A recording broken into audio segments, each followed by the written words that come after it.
Sounds good? Yeah, please. All right. Okay, so the writing project for this particular unit is the Wild Wild West. I have key questions here which help lead us into the writing prompt. And the first question is, how does technology hinder us? And the second question is, how can we overcome one of the biggest challenges? So the writing prompt is, this is a problem solution paper. Your job is to identify the major problem in connection to our devices. It can be based on an aspect of social media, the internet, or just our use of technology. Clearly identify the problem and propose a solution. So the length of this paper is 1,250 words, or approximately 5 pages. And the sources are that you must use one or more texts from the Rereading America chapter on the Wild Wired West. So you can use one that was assigned, or you can use another one. It's up to you. You are going to choose at least 2 more additional sources from the library or internet to support your argument. You need to incorporate a visual that helps to showcase your explanation. And again, our incorporating visuals handout will help with that. And then you'll work on your self-assessment, revision, reflection, journal. And so I want to go through the problem, audience, and purpose. So technology has changed our lives for the better, and it has also changed our lives for the worst. Just like anything else, there are positives and negatives. But in this situation, it's often harder to really see and understand these things because we're so close to them, meaning that it is crucial to purposely read and investigate the problems associated with our tech devices, okay? I don't know if you've ever taken some time to be completely away from your tech devices and how your life changes. We, during this pandemic, are so connected using our tech devices, which is wonderful, but it also, there's some inherent problems. And I want to remind you that with the advent of Web 2.0 in 2006, how digital media was created, shared, distributed, stored, and manipulated changed dramatically. We went from having the internet where people would upload articles that maybe we could read to really interact with one another. And so I have a link here about what the definition of Web 2.0 is. And with this particular Web 2.0, our lives changed just as dramatically and also created problems that had never been encountered before.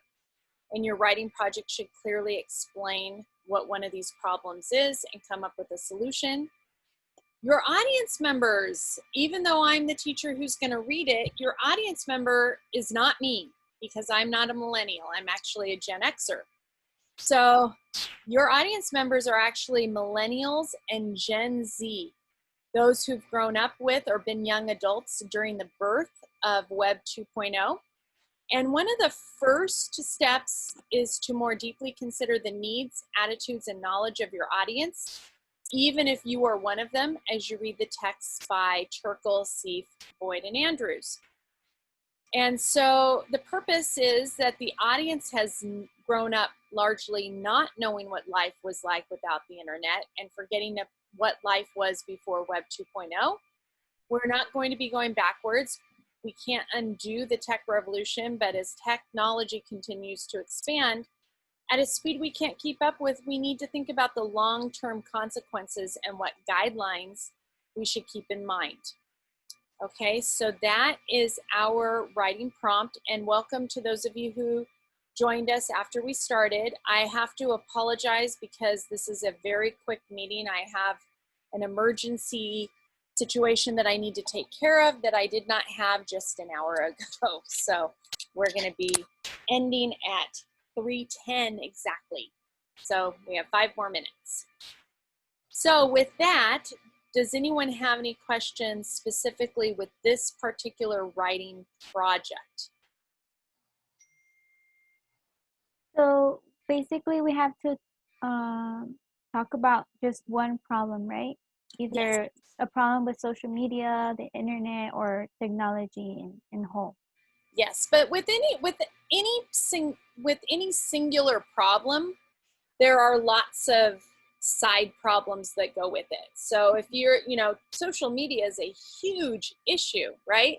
So if you decided if you decided to discuss social media, you could narrow your project down to maybe Snapchat, or you could say, this is a particular problem with this social media, or you can focus on a different one and then deal with very specific issues.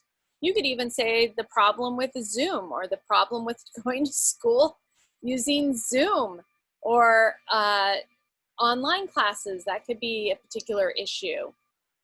There's all sorts of things that you can do. So yes, it is one problem, but usually any one of these problems actually has several minor problems connected with them.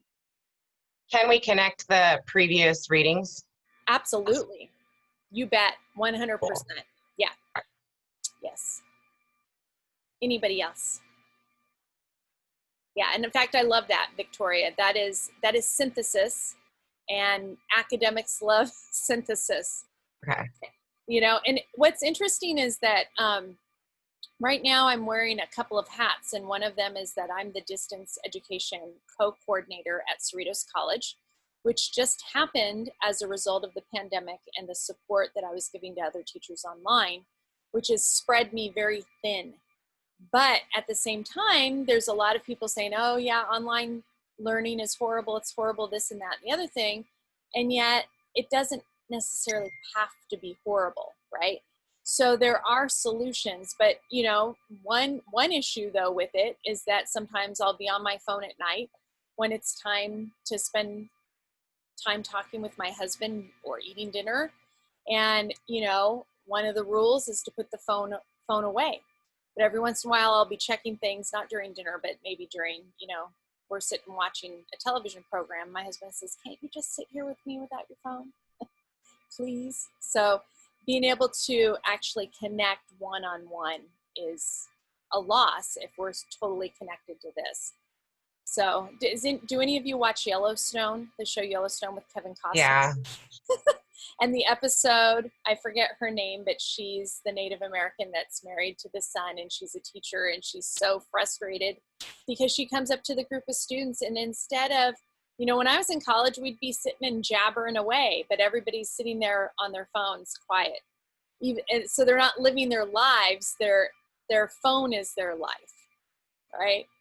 Yeah, that's the main argument I have with my husband is like, that's not real life. This is real life. Yes, right. And yet right now, without technology, I wouldn't be doing my job at all. So, right? I mean, but yes. Anyway, I apologize for having to cut this so terribly short. We will have another session with our next unit. I'm very excited actually for our research unit. It's going to be great. But before I leave, are there any other questions about this particular topic? I will tell you one thing before I go. I used to have a prompt probably 15, 20 years ago that I would give students about what life was like before technology. And my students couldn't write the paper because they really didn't understand. And yeah, technology has changed our lives dramatically, for good and for bad. Anyway, all right, well, take care, everybody. Thank you for